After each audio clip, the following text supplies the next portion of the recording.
हरे Krishna. Logical Gita की इस नई वीडियो में आप सबका स्वागत है। श्रील गुरुदेव को प्रणाम। आइए श्री राधा गोविंद देव जी की कृपा से आज के प्रश्न पर कुछ चर्चा करते हैं। आपकी सेवा में नरहरि प्रहलाद दास। आज एक बड़ा इंटरेस्टिंग क्वेश्चन पिक किया है, क्या भूत होते हैं? भगवत गीता में भूतों के बारे में क्या कहा गया है, पितरों के बारे में क्या कहा गया है? क्या जैसे श्राद्ध पक्ष होते हैं तो पितरों की पूजा या उनके लिए जैसे भोजन कराया जाता है, ये पितर होते भी हैं? भगवत गीता मतलब क्या कहती है, भूत क्या होते हैं, पितर क्या होते हैं, इस बारे में तो एक श्लोक इस बारे में आता है भगवत गीता में, उस पर हम चर्चा करेंगे। 9वें अध्याय का 25वां श्लोक है, यान्ति देवव्रता देवान् पितरन् यान्ति पितृव्रता भूतानि यान्ति भूतिज्या यान्ति मत्याजिने अपि माम। श्री भगवान कह रहे हैं जो देवताओं की पूजा करते हैं वे देवताओं के बीच जन्म लेंगे, जो पितरों की पूजा करते हैं वे पितरों के पास जाते हैं, जो भूत प्रेतों की उपासना करते हैं, तांत्रिक विद्याएं आदि करते हैं, वे उन्हीं के बीच जन्म लेते हैं, और जो मेरी पूजा करते हैं, भगवान की पूजा करते हैं, भगवान की भक्ति करते हैं, वे वैकुंठ लोक में निवास करते हैं, गोलोक धाम जाते हैं। तो इस श्लोक के बहुत अलग अलग एक्सप्लेनेशन है, इसके अंदर बहुत सारी चीज़ें एक्चुअली एक ही श्लोक में एक्सप्लेन हो गई हैं। इनमें से आज मैं जो ये विषय ले रहा हूँ वो ले रहा हूँ भूत वाला। देखिए, भगवान ने यहाँ सर्टिफाई किया है कि जो पितरों को पूजते हैं वो पितरों के पास जाते हैं। अगर हम शास्त्रों को पढ़ें, अध्ययन करें, तो हम पाते हैं कि देर आर 14 प्लैनेटरी सिस्टम, यानी टोटल मिला के 14 लोक होते हैं, जिसमें पृथ्वी सेंटर में है।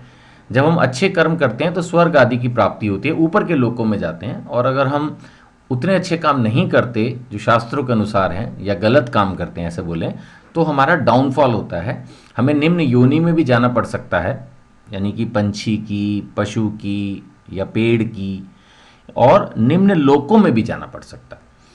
तो भगवान यहाँ बता रहे हैं कि जो जैसा करता है उसको वैसा ही फल प्राप्त होता है। सिंपल है ना। अगर हमने चेन्नई की फ़्लाइट ली है तो चेन्नई के एयरपोर्ट पे उतरेंगे, और अगर हमने जो है कोलकाता की फ़्लाइट ली है तो हम कोलकाता जाएंगे। जहाँ की टिकट ली है, जहाँ की फ़्लाइट बोर्ड की है, वहीं तो जाएंगे।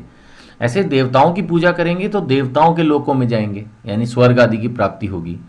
पितरों की पूजा करेंगे तो पितरों के लोकों में जाएंगे, और भूतों की उपासना करेंगे, तांत्रिक विद्याएं करेंगे। कुछ लोग शॉर्टकट सक्सेस पाने के लिए तांत्रिकों के पास जाके ये भूत प्रेतों की पूजा आरती शुरू कर देते हैं, लेकिन शायद वो इसका रिस्क जो इसमें इन्वॉल्व है उसको नहीं पहचानते कि इससे उनको भी भूतों की योनि में जो है पहुंचना पड़ सकता है। और जो भगवान की भक्ति करते हैं वो भगवान के वैकुंठ लोक में निवास करते हैं। तो यहाँ पर यह प्रश्न भी आ जाता है कि जो देवताओं के लोक हैं स्वर्ग आदि, और जो भगवान का लोक है वैकुंठ लोक, उनमें क्या फ़र्क है? बट वो हम किसी और दिन लेंगे। आज हम ये भूत प्रेत की ही चर्चा करेंगे। तो मैं आपको ये अपने जो मैंने गीता पढ़ी है उसके ज्ञान के आधार पर आपके साथ ये शेयर करना चाहता हूँ कि जो हमारा शरीर है उसमें 3 तरह के शरीर हैं, स्थूल शरीर, सूक्ष्म शरीर और आध्यात्मिक शरीर। स्थूल शरीर सभी जानते हैं, आकाश, वायु, अग्नि, जल और मिट्टी से बना है। जो सूक्ष्म शरीर है उसमें है मन, बुद्धि और अहंकार।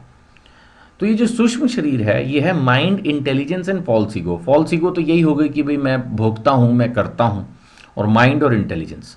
तो माइंड जो है वो बेसिकली क्या है कि जो हमारी अनफुलफिल्ड डिज़ायर है उसका रिजर्वोयर है, यानी कि जो हमारे मन में इच्छाएं पूरी नहीं हो पाती उनको स्टोर करता है हमारा मन, और बुद्धि उसको एग्जीक्यूट करने में, उनको पूरा करने में हेल्प करती है।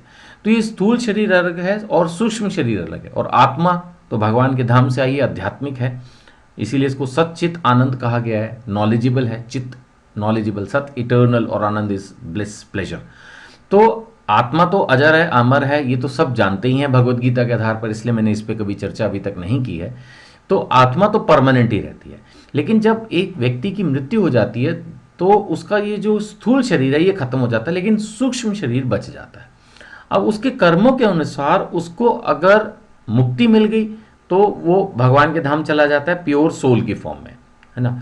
और अगर मुक्ति नहीं मिल पाई है लेकिन कर्म अच्छे हैं तो उसको अगला स्थूल शरीर मिल जाता है उसके पिछले जन्मों के कर्मों के आधार पर। लेकिन अगर कर्म इतने खराब हैं कि उसको एक स्थूल शरीर तक नहीं प्राप्त हो रहा, या जैसे किसी ने सुसाइड कर लिया, या इस तरह की कोई इवेंट हो जाती है जिसमें बहुत ज़्यादा कुछ गलत हो जाता है, तो इन दैट सिचुएशन उसको स्थूल शरीर भी प्राप्त नहीं होता और वो सिर्फ रह जाता है सूक्ष्म शरीर, यानी सिर्फ मन, बुद्धि और अहंकार। तो वो जो शरीर है, शरीर वो भी है लेकिन स्थूल शरीर नहीं है, इसलिए उसको बोलते हैं भूत।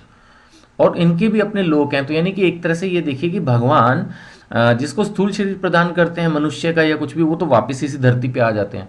और कुछ लोग यहाँ से फिर मुक्त नहीं हो पाते या भूतों के लोकों में ट्रांसफर हो जाते हैं, जिनको स्थूल शरीर प्राप्त नहीं होता लेकिन सूक्ष्म शरीर अभी है।